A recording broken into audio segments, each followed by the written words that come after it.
Ainda há vida em Vênus? Durante décadas, os cientistas achavam que qualquer coisa que pudesse existir em Vênus seria destruída sem piedade. Calor extremo, pressão atmosférica capaz de esmagar até mesmo o metal e chuva de ácido sulfúrico, mas agora sabemos que estávamos errados. Várias sondas podem ter sobrevivido na superfície de Vênus até hoje. Vamos analisar isso bem de perto hoje e vamos começar agora mesmo.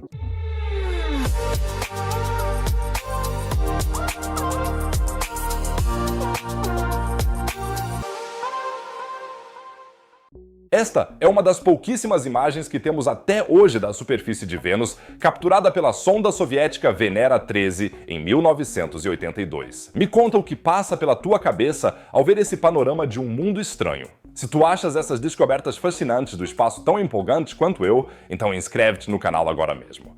E quem já é inscrito ajuda muito o vídeo com um joinha. Vamos tentar bater 5.000 curtidas. O algoritmo do YouTube adora isso. Muito obrigado, gente.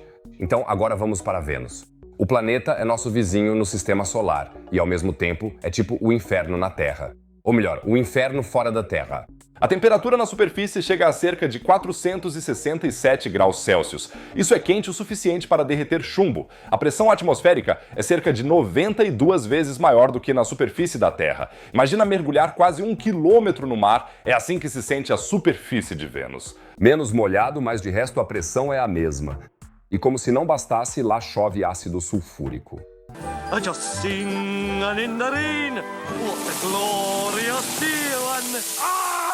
Não é de se admirar, então, que os cientistas tenham assumido até agora que todas as sondas que já pousaram em Vênus já tivessem sido comprimidas até se tornarem sucata irreconhecível e se dissolvido quimicamente. Mas foi exatamente essa suposição que pesquisadores liderados pelo arqueólogo espacial Luca Forasiepe refutaram agora. Entre 1961 e 1984, os soviéticos enviaram um total de 18 sondas a Vênus como parte dos programas Venera e Vega. 10 delas realmente pousaram na superfície do planeta mais quente do sistema solar. Algumas até enviaram dados e imagens de volta. Foram as primeiras imagens feitas diretamente da superfície de outro planeta. A maior duração de vida dessas sondas foi de apenas 2 horas. Depois disso, silêncio. As primeiras sondas tinham uma desvantagem estrutural que acabou sendo sua ruína. Elas foram construídas numa época em que os cientistas acreditavam que Vênus poderia ter oceanos na superfície, assim como a Terra. Por muito tempo, realmente se achava que Vênus era o planeta irmão da Terra. A Venera 3 foi projetada até para pousar na água, o que acabou não dando muito certo. É como se você quisesse navegar em um rio de lava e levasse um bote inflável como equipamento. Pedi para uma inteligência artificial visualizar isso. Maldita qualidade chinesa! A realidade em Vênus era brutal. Quando a Venera 4 realizou a primeira medição direta da atmosfera de Vênus em 1967, os cientistas tiveram que repensar radicalmente sua visão do nosso planeta vizinho. Como explicam os pesquisadores em seu novo estudo, nenhuma dessas primeiras sondas de pouso sobreviveu ao impacto em condições de funcionamento. Elas foram deformadas pela pressão e, de certa forma, cozidas pelo calor extremo. Mas isso é fundamental. Isso não significa que seus restos metálicos simplesmente desapareceram. Os cientistas não se limitaram a observar o que aconteceu com as sondas logo após a aterrissagem. Eles analisaram 20 objetos, módulos de aterrissagem, sondas e balões que os EUA e a União Soviética enviaram a Vênus nos últimos 60 anos. E para cada um deles, analisaram sistematicamente quais condições geológicas e atmosféricas prevalecem hoje nos respectivos locais de pouso. Vulcanismo, atividade sísmica, depósitos sedimentares, impactos de meteoritos, tudo foi levado em conta. Para o seu estudo de caso, eles usaram dados do laboratório GEAR da NASA, o Glenn Extreme Environment Rig, que pode reproduzir as condições nos lugares mais extremos e bizarros do sistema solar.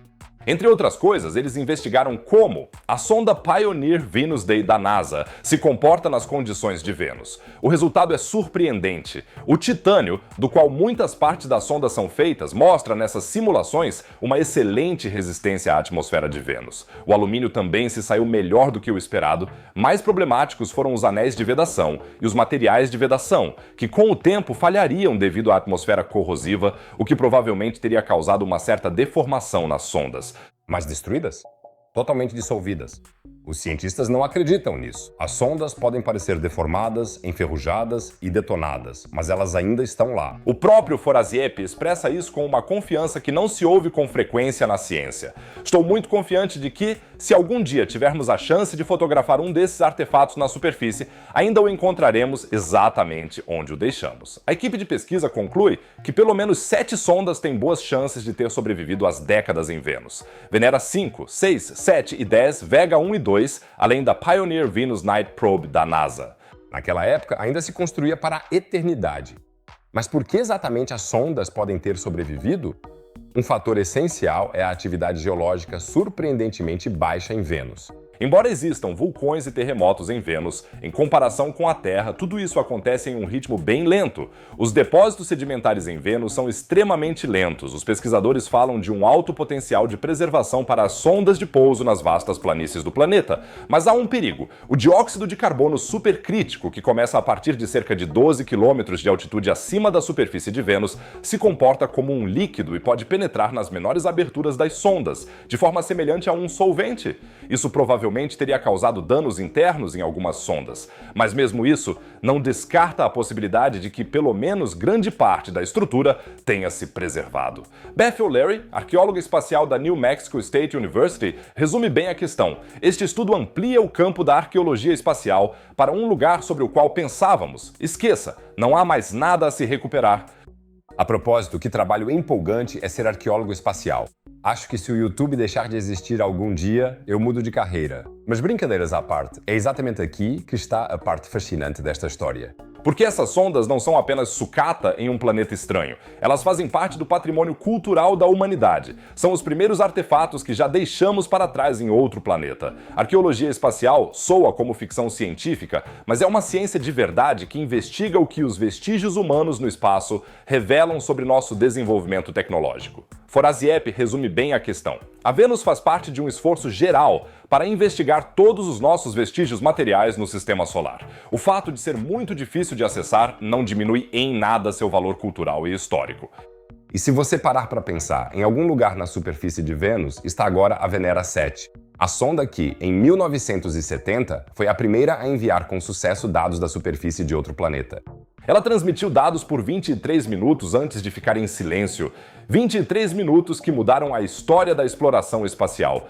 E pelo que sabemos agora, temos mesmo que partir do princípio de que ela ainda está lá. Amassada, corroída pelo ácido sulfúrico, mas ainda está lá. Acho isso de alguma forma muito bonito e poético. E talvez missões futuras encontrem essas sondas. A NASA planeja com a Da Vinci uma sonda que deve pousar em Vênus por volta de 2030. A empresa privada Rocket Lab e o MIT querem até lançar uma missão ainda este ano. Se alguma dessas sondas tiver equipamento fotográfico a bordo, poderíamos realmente ver uma foto da Venera 7 algum dia. Amassada, enferrujada, mas ainda resistindo às intempéries. Mais ou menos como os meus joelhos.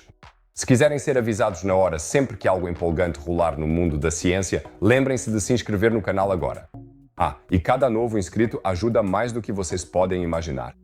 Deixem também um joinha para batermos a meta de 5.000 curtidas. E por falar em avanços científicos, vamos mudar de Vênus para a Terra. Vocês ainda se lembram da erupção do vulcão Hunga Tonga? Esto sacudió al mundo en 2022, literalmente. Los científicos han descubierto ahora que esta erupción alteró el clima global, con repercusiones que se notaron en todo el mundo. ¿Cómo funciona exactamente y qué nos revela esto sobre el futuro del clima? Lo veremos con todo detalle en el próximo vídeo. Haz clic arriba a la derecha. Abajo a la derecha, como siempre, otro tema apasionante sobre ciencia y el espacio. Por lo demás, diría que nos vemos en el próximo vídeo. Cuídense, chicos.